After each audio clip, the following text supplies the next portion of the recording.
Hello everybody and welcome to this video that's going to explain to you the economic boom of the cattle industry that happened between 1860 and 1880 and then the decline of this industry, or otherwise known as the bust, that happened after 1880, okay, in line with the GCSE American West history course. Okay, so the event we're going to start off by talking about with this boom is the American Civil War that happened between 1861 and 1865, that happened between the northern states of America and the southern states of America. Now, some of the people who fought for the southern states in this conflict were cowboys who were located in Texas, who had been ranchers for a large part of their life. Now, because they decided to go and fight in this war, it meant that many of their cows became unattended, which made them go half wild, and because they went half wild, they reproduced quite a significant amount. And so by 1865 in Texas, there were 5 million of these Texas longhorn cows left, okay, which creates a supply of a product that people wanted to buy. And so when many of these cowboys returned, not all of them unfortunately because they passed away in the Civil War, but when some of them did return, they saw that there were these large amounts of cows ready to be sold. But unfortunately for them, they could not sell these cows in the South because the economy had pretty much been destroyed. There were, however, buyers in the North. And in particular, there were buyers who were willing to buy in meat packing centres in cities such as Chicago. Okay, so it was up to the cowboys to take their cows on a long drive to the nearest rail point, put them onto trains, send them to the north where they would be slaughtered. The cows would be slaughtered, processed, and distributed all around the country.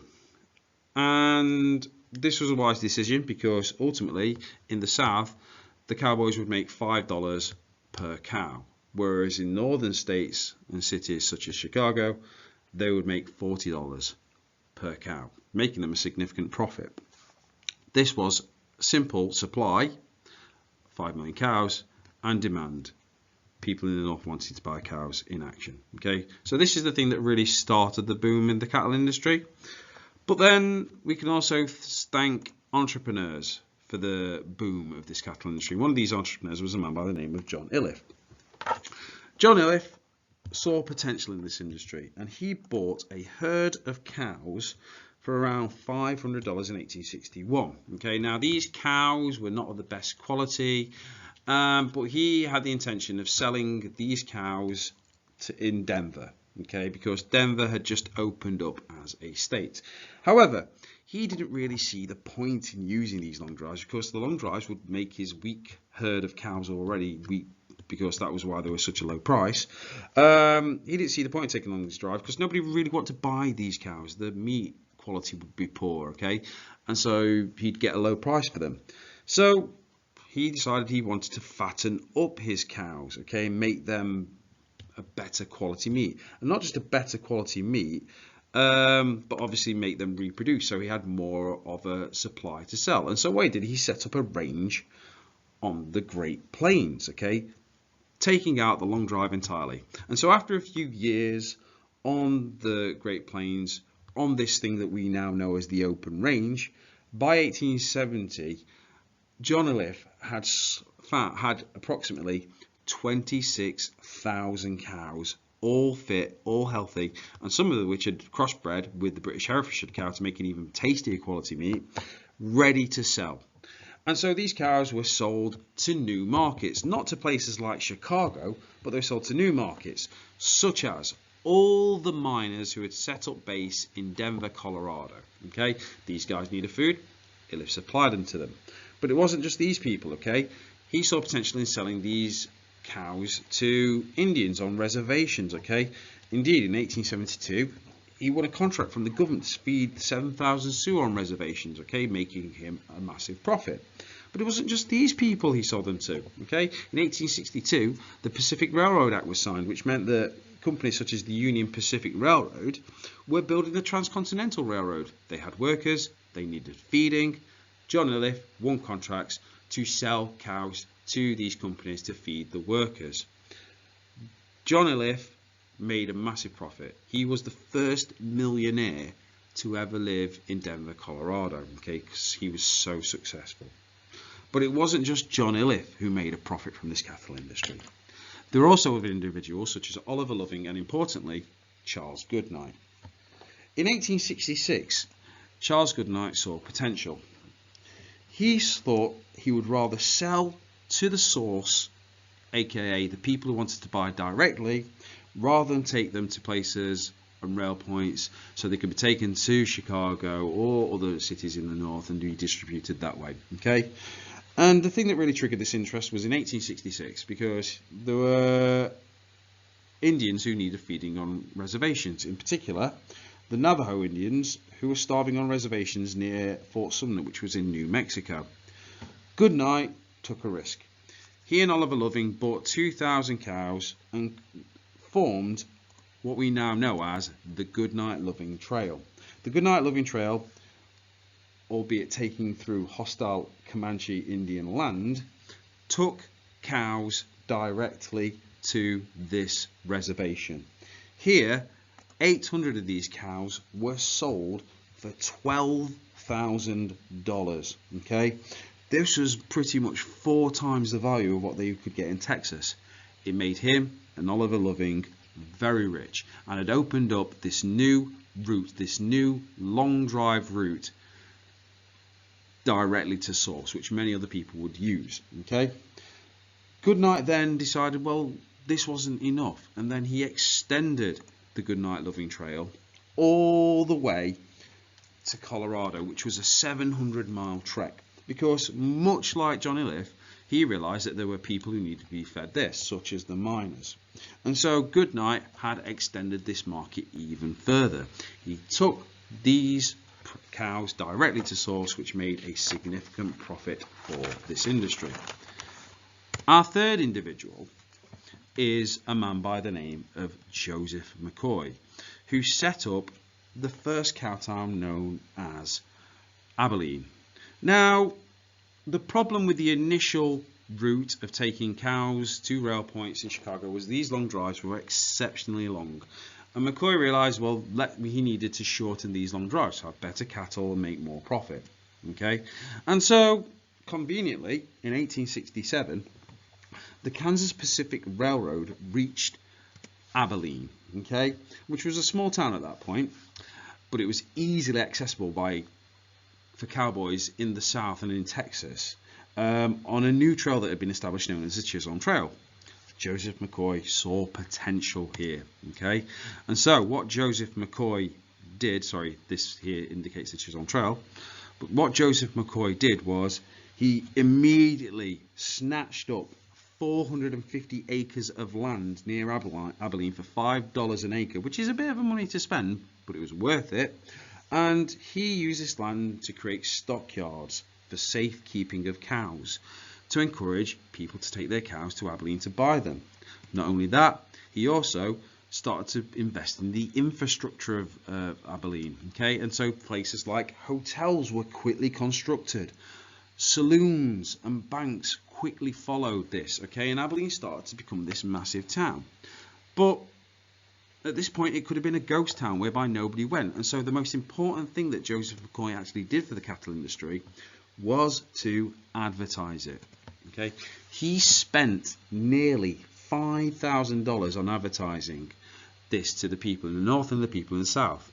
What quickly followed was cowboys in the south took their cows to Abilene, buyers from the north took the train from the north all the way down to the south. They met in the middle, they met halfway. The cow buyers saw the products firsthand, they went to the banks, they took out money, they bought the cows, they took them to the north.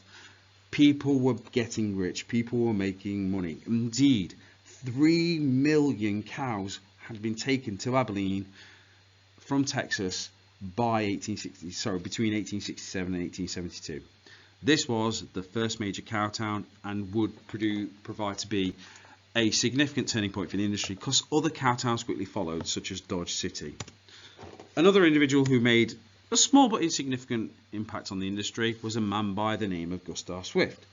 Gustav Swift created the refrigerated railroad carriage. Okay, this helped the industry because before you had to take live cows from point A to point B on trains, but with refrigerated railroad wagons you could process the cows before they even got to the northern cities, so they could be slaughtered and packed before they went there, which meant you could take more cows on your journey, which meant more profit for the sellers.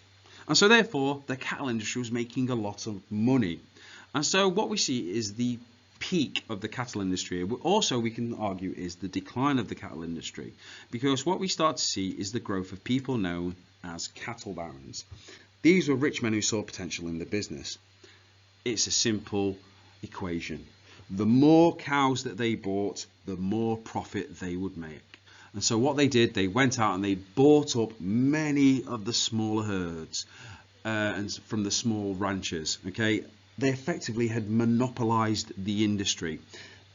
In the past, there were many small herders. By this point, in the late 1870s, there were few small ranchers, but there were few big ranchers. Okay, most of the industry was owned by big ranchers, okay, which causes our downfall, because what we start to see is a fall in demand by the 1880s. Okay, and so what we start to see, as I've already said, is in the eastern states, beef was so plentiful that shops had to lower their prices in order to sell the meat, because they had brought, people were starting to get a little bit bored in essence. Okay, this meant that the prices they were going to pay for this meat fell. By 1882, profits from cattle ranching were beginning to decrease. Ranchers kept hold of their cattle, waiting for prices to rise again. And then we see another turning point for the industry, which is a loss of pasture. Okay, because many of these cattle barons had bought so many cows, we started to see overstocking, and overstocking put a lot of pressure on the soil, damaging it. And so, unfortunately, when drought hit him, based on the crazy weather conditions of the Great Plains, the unpredictable weather conditions of the Great Plains, the grass withered, making the overstocking problem worse. There were even prairie fires which reduced grass cover still further. Okay, this effectively meant that many of the cows were either unsellable because they were so weak and frail, or some cows even died. Okay, which meant that many of these people who had invested money in this industry had simply lost their money that they invested. But then there were more problems in the form of the climate. What we know as the biggest event in this fall of the cattle industry was the Great Die-Up. Okay, the winter of 1866 and 1867 was very harsh. Temperatures fell to as low as minus 55 degrees Celsius. The cattle were already weakened from overstocking and loss of pasture. Now they couldn't even reach the grass because of the deep snow, and thousands upon thousands of them died. And so this meant that at least 15% of the open range cows perished. Okay, which meant that cowmen decided they had to start to sell up their products. Okay, and so when they sell up the products, they put them on sale for lower prices, which meant that many of them lost profits and many of them even became bankrupt. By this point, the cattle barons and people involved in the industry realized that things had to change. Okay, and so the stock that survived in spring 1887 were in poor condition. Everyone tried to sell what they had. Beef prices fell even lower. The combination of these factors put an end to the ranching in the open range. The huge ranches that were seen in the past were no more. Okay, developments such as barbed wire created by Joseph Glidden ensured that people who were involved in the industry would only have smaller ranches. They would cope better, because if they were to see a repeat of these weather conditions in the future, they could manage them easier. As I said, smaller ranchers cope better. Many had to take out large banknotes to actually survive, but the smaller ranchers became the model for the cattle industry. No longer were there cattle barons, no longer were there massive herds on the Great Plains. What we now saw was small herds from more or less bankrupt ranchers, okay, selling where and when they could. So what we can see here is this massive boom period followed by a massive bust period. Okay, now it's worthwhile obviously understanding this process and trying to work out, well, this could be a narrative account question. Okay, and so if you were taking this as a narrative account, it's quite an easy process to follow. You have your supply and demand, you have your entrepreneurs developing the industry, followed by cattle barons totally buying out the industry. And then if we were to have a question on the bust, it's the cattle barons buying all the cows, a fall in demand, the climate and weather leading to the end of the open range. Okay, so it's a nice simple process for you to try and hopefully understand. Okay, thank you ladies and gentlemen, hopefully you enjoyed that video. Bye.